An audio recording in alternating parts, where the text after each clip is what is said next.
Hey everyone, welcome back to Sajguru's Talk. Are you preparing for your NPTEL exam on Computer Networks and Internet Protocol?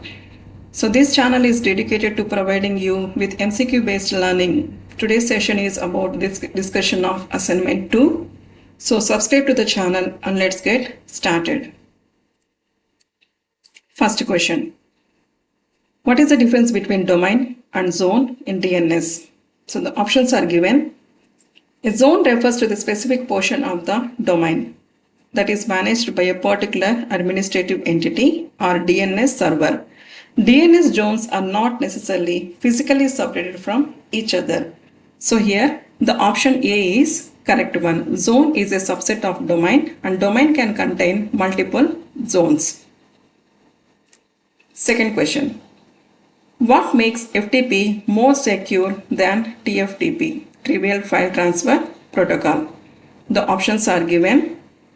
We know that compared to FTP, which uses TCP and has authentication mechanism, whereas TFTP is less dependable and safe since it lacks crucial security features like user authentication and runs on the UDP, which is unreliable. So this is the reason FTP is more secure. The option A is correct. TFTP lacks features like user authentication and secure data transfer mechanism.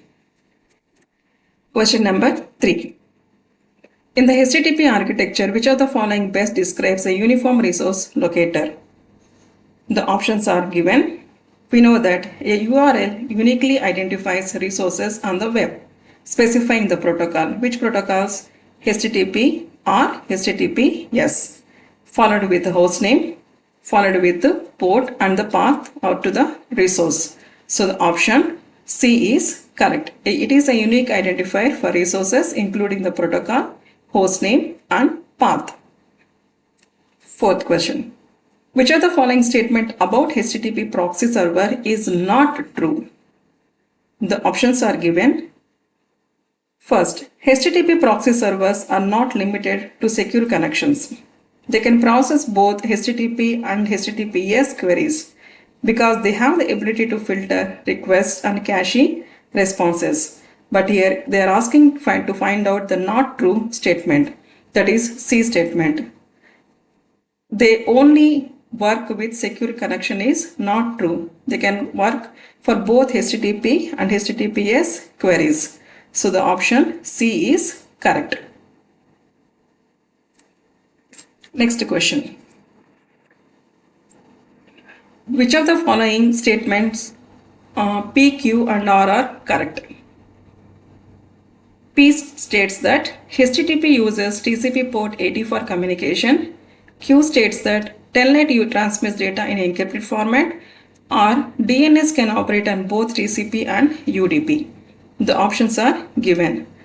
Let us consider the P statement, which is true. HTTP uses TCP port 80 for communication. And let us consider the R statement, which is again true. DNS typically runs on UDP for queries but switches to TCP for zone transfers or large responses. Whereas Q statement is false. Telnet never transmits the data in encrypted format. Either it will transmit the data in plain text, making it unencrypted and insecure. So the option B is correct. Sixth question. What is the correct syntax to be written in the command line to initiate a Telnet connection to the web server of www.iitkgp.ac.in? So the options are given. The commands should start with telnet followed by the host name or the IP address. It is the easiest one. The option D is correct. Seventh question. What is which of the following protocol allows non-ASCII data to be sent over email? Non-ASCII data. So generally MIME, multi-purpose mail extension, transforms data into a format that SMTP can transmit. SMTP means Simple Mail Transfer Protocol, which is a communication protocol used for sending and receiving email messages. So The option C is correct, which is based on 64 encoding for binary files, allowing non-ASCII data to be sent over email. The option C, multi-purpose mail extension. Question 8. Which of the following is true about the mail transfer protocol? First statement, can send image files with the help of IMAP4. S2, can send image files with the help of POP3. S3, IMP4 is more secure than POP3. The options are given. So statement 1 is incorrect. Why? SNTP cannot send image files directly. It requires MIME, not IMAP4, for sending non-ASCII data like images. And S2 is also incorrect. POP3 is used for retrieving emails, not for sending them. SNTP sends emails, but image files are not sent via MIME, whereas S3 is correct. IMAP4 is generally more secure than POP3 because it supports features like encrypted communication and better mailbox management. So the option D is correct one. Next question. So here some scenario they are given and they want to find out the correct chronological order. I'll just briefly explain about this query.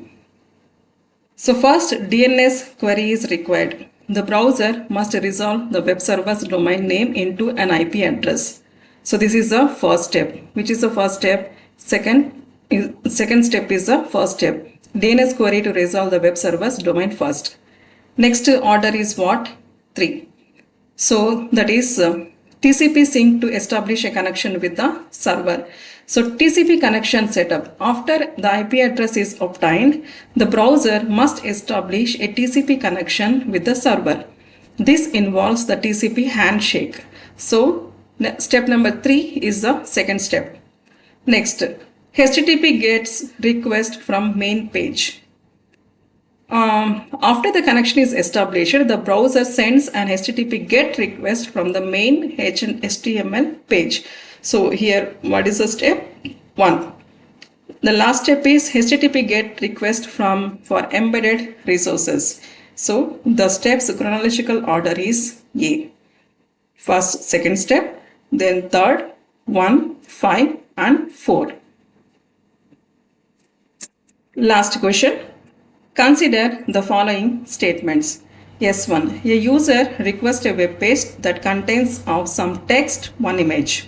For this page, the client will send one request message and receive 4 response messages. Let us consider the statement 2. It is not possible to send 2 different web pages. For example, www.nptel.ac.in student.html and www.nptel.ac.in course.html over the same persistent connection. Which of the following statement is true? Now, S1, it will send 4 messages and should receive 4 responses messages. So, which is statement 1 is false. S2, if the connection does not time out and we do not close it, persistent HTTP keeps the connection open so that more web pages can be sent over persistent HTTP connection. So here the statement 2 is also false. The option is D. So thank you for watching. Subscribe to the channel and hit the notification bell to stay updated in our latest videos. Thank you. Thank you one and all. We'll meet in the next coming video. Thank you.